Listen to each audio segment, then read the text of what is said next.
There's a lot of talking about changes on 2025 for Medicare.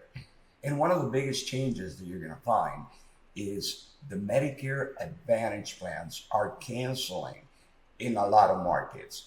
In other words, there's a lot of Medicare Advantage plan companies that are finding out that their plans are not profitable to them. So if they're not profitable to them, since they're not nonprofit organizations, they're canceling all those plans that they're not making any money. So watch out for the annual notice of change, or your plan could be the one that is being canceled for 2025. So if you have a Medicare Advantage plan and you get your annual notice of change, you need to really read it really good from top to bottom to make sure that your plan is not being canceled.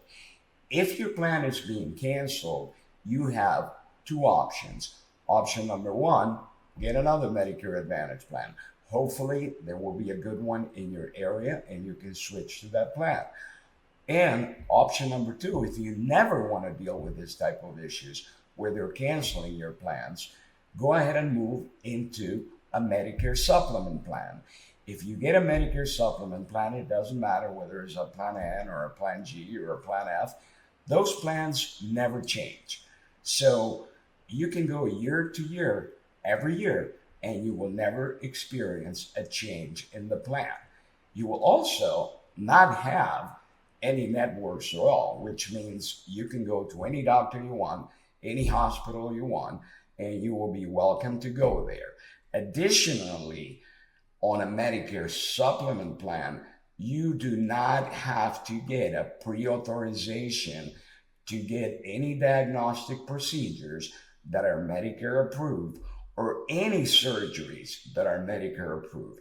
And the decision will be made 100% between yourself and your physician. And no insurance company will get involved in the decision-making process. So in one word, if you have a Medicare supplement plan where Medicare is your primary insurance and you have a private insurance company as your secondary or as your Medicare supplement company, the Medicare supplement company does not get involved in any way, shape, or form in the approval process for your surgeries or any kind of diagnostic procedures at all. So different than on the Medicare Advantage plans where you need pre-authorization by the insurance company. On a Medicare supplement plan, you will never need pre-authorization from the insurance company to get your procedure or your diagnostic procedure done as well. I'm going to give you an example of an existing client of mine that had an issue with a Medicare Advantage plan. This person had a Medicare supplement plan for a long time. Somehow her friend talked her into a Medicare Advantage plan. So she called us, she requested that she wanted to have a Medicare Advantage plan. I advised against it, knowing her prior history of issues that she had and everything else, but she insisted and she went with a Medicare Advantage plan. She asked us, she said, no, I want to go with a Medicare Advantage plan because I don't want to pay for the supplement anymore. So we went ahead and put her with the plan that she wanted. She called us yesterday, actually on a Saturday, to complain that her Medicare Advantage plan was not approving a surgery that she needed on her right shoulder.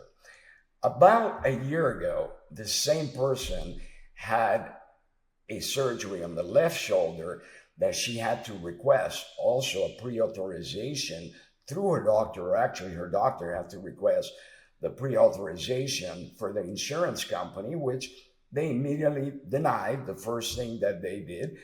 And eventually, the doctor had to reapply again, and they went ahead and approved it. So she had her surgery done on one of the shoulders. Now, she needs to get surgery on the other shoulder.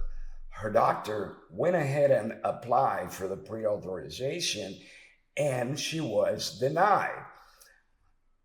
what happened is basically the doctor sent the request, the insurance company looked at it, and they said, no, she doesn't need a shoulder surgery. Why don't we try rehab first? Why don't we send her to therapy for several months? And then if that doesn't work out, we can think about again about doing a surgery. But right now, the surgery request is denied. So at the end of the day, this poor lady cannot get her other shoulder done with her current company. She is giving us an option to do physical therapy, which her doctor already knows that that's not going to work out because it didn't work out for the other shoulder either. And he's going to have to try again to get it approved. But the bottom line is this: do you really want to go through these issues? Do you really want the decisions for surgeries and for your healthcare to be made by an insurance company that is looking at whatever is the best profit for them or whatever is the best way that they can do things without affecting their bottom line? Or do you want to get things done because you need them done and you want to go along with whatever your doctor says rather than the insurance company? Keep in mind that the doctor is just doing his job. He's looking at the facts. And if you need a surgery, he's going to do it. If you don't need it, he's not going to do it. He doesn't care about the cost of the surgery. He doesn't care how much it's going to cost the insurance company. He just wants to do what is right for you. So the last thing that you want is an insurance company to be involved in the process in telling your doctor, no, we're not going to do the surgery that she needs. Let's try something else that is a lot cheaper and see if that works. And if that doesn't work, then you can apply again and see if we can get her approved for the surgery. I don't know about you, but personally, I don't want to deal with that. If I need something done, any kind of procedure, an MRI or a CAT scan or a surgery or whatever it is, I want it done when it needs to be done, not when it's good for the insurance company. So what is your best option if you don't want to deal with this nonsense of the pre-approvals and the delaying of your care and all of that hoopla? Well, your best option, without a doubt, would be to have original Medicare as your primary insurance and a Medicare supplement plan as your secondary insurance. If you have it that way, then all your decisions in reference to your healthcare will be made strictly between yourself and your doctor, and you will not need any pre-approval or anything from the insurance company. All you need is your doctor to say that you need the procedure, and as long as it's a Medicare approved procedure, you will get it, and your insurance company will have no say-so whatsoever in that decision. So at this point, if you find that Medicare supplements are a better option than the Medicare Advantage plan, the next thing that you need to think about is, do I get a traditional Medicare supplement plan G or do I get a plan N? Well, they both work pretty much the same as far as the decisions are made between the doctor and yourself for whatever you need. And there is no needs for insurance companies to get in the middle of it. Simply, they don't get in the middle because the decision is 100% between you and your doctor. So the next thing you need to decide is, well, do I get a plan G or do I get a plan N? Both plans work very similar. On a plan G, you just have an annual deductible, which at this time is $244. And then after that, the plan G will pay for the 20% that Medicare doesn't pay for anything that you need that is a Medicare approved procedure. Where on a plan N, you have the same deductible, which is $240 a year. And then the only thing that you pay out of pocket is You pay a $20 copay if you go to the doctor, any doctor, it doesn't matter if it's a primary doctor or if it's a specialist, and you will pay $50 if you get into the emergency room, which, by the way, they will waive those $50 if you get hospitalized within 24 hours. Now, on Medicare supplement plans, you don't have to worry at all about an annual notice of change because there will be no changes. Your Medicare supplement plan, it doesn't matter whether you get a G plan or you get an N plan, will never change. They can't take it away from you unless you don't pay. That's about the only reason they can take it away from you. And it will never change. Your benefits will stay the same and everything will stay the same. You may get your deductible raised over time by Medicare, but as far as everything else, all the components to the plan, it doesn't matter if you get a plan G or get a plan N, or if you're a little older, if you have the ability to get a plan F, the plans will never change.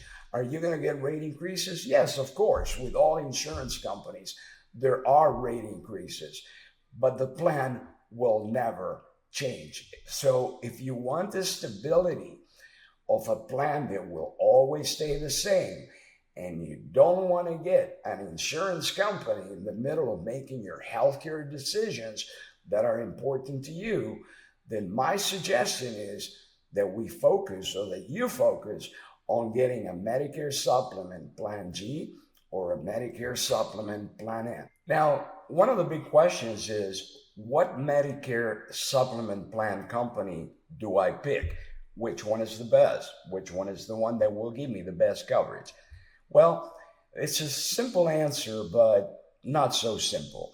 At the end of the day, all the Medicare Supplement Plan companies, all the Medicare supplement plans will be the same. So a Plan G or a Plan F or a Plan N, they're all the same no matter what company you select. Now, are all the companies the same? And the answer is no, they're not. And what really, really matters between the companies is how often do they raise the rates? And when they do raise the rates, how high do they raise those rates? So it is important that you do your research and that you talk to your broker. You can call us, by the way, and we'll help you, and find out what's the history of rate increases from whatever company you want. If you have a broker, you can ask that person to look at all the different insurance companies that they represent. In our case, we represent most insurance companies that have Medicare supplement plans, and you can have your broker recommend which one is the insurance company that have the least amount of rate increases, and when they do have the rate increases, which ones are the ones that increase the rates the least out of all the insurance companies. And believe me when I tell you, there is a huge difference between companies. You have some companies that raise the rates all the time. Sometimes they even raise the rates twice a year. And when they do raise the rates, they raise them a lot. Like I've seen companies that provide Medicare supplement plans that do rate increases, and sometimes they increase the rate by anywhere between 9% to 15%, which is outrageous. And then I see some of them, the other companies, that when they do raise the rates, they raise them 3%, 4%, 5%, much more reasonable. Now, between Plan G and Plan N, if you ask me which one is the one that has the more or the steadiest rates and the most sustainable rates, and I would say that Plan N will always raise the rates less than Plan G. And one of the reasons why is because Plan G is the plan that is used right now for guaranteed issue. So if somebody is leaving their employer's plan, for example, and they don't want to go through underwriting, they can go through Plan G, and that will be a guaranteed issue plan where they don't have to do any underwriting at all. So obviously, if somebody is very sick or they have a lot of medical expenses, they will go on a Plan G because there's no underwriting when you come from an employer, for example, or a plan that cancel their Medicare supplement plans, and then you have to go on a Plan G if you cannot qualify from a medical underwriting point. So on Plan N, it's a different story. Plan N is not one of the guaranteed issue plans. So if you leave your employer or you switch from one plan to one insurance company to the other, on Plan N, you will have to fill an application with 25 or 30 or 40 medical questions and you will have to be able to pass underwriting with the insurance company. If you do, you can go on the Plan N. And because of that reason, that they stick everybody that is sick and that cannot pass underwriting on a Plan G on those guaranteed issue plans, is that the Plan Gs go up so much in price and they're so much higher in price that the Plan Ns, even from the beginning, from the get-go, Plan Ns, they're able to keep the cost down because they don't have to deal with all those sick people that get thrown into as guaranteed issue on Plan G, and they can be more selective as far as who they accept and who they don't accept.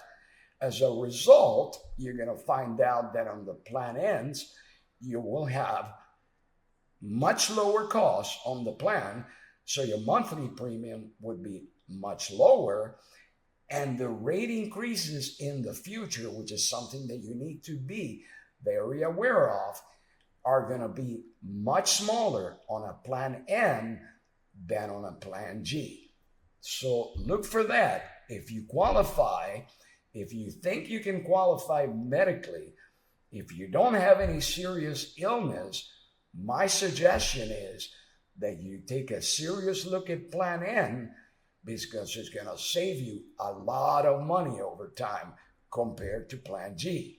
If you need help finding a Medicare supplement plan that will work for you, give us a call. We will help you with that, and we will help you find the best plan that will work for you and for your budget. Also, if you like our video, give us thumbs up and subscribe, and don't forget to ring the little bell icon. In that way, you will never miss our future videos that we do. And we normally put one new video out every week. And we will help you with anything that you need.